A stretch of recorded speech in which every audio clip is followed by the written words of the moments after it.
Hi there! Today, I'd like to discuss how to force mute talkative students in Google Meet using xFanatical Safe Doc. In online classes, students who speak out of turn or disrupt the lesson can make it difficult for others to concentrate and for the teacher to deliver content effectively.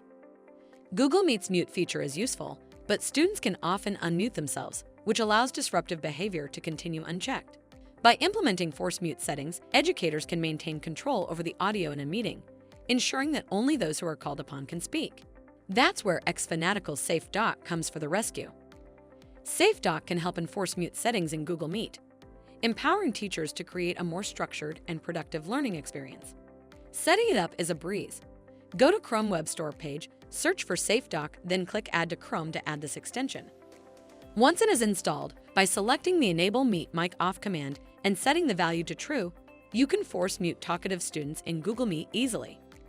To know more, please visit xfanatical.com.